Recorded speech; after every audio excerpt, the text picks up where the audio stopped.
Dzisiaj mamy 16 kwietnia 2023 roku.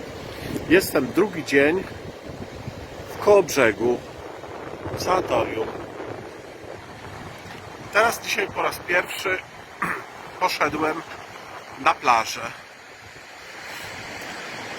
Jestem teraz na takiej platformie, z której jest piękny widok. Tu są wydmy nadmorskie i możemy chwilę posłuchać szumu morza. No, ludzie już chodzą, nie ma tutaj za dużo ludzi w tej części plaży. Za to jest bardzo pięknie, wiecznie, dużo jodu w powietrzu.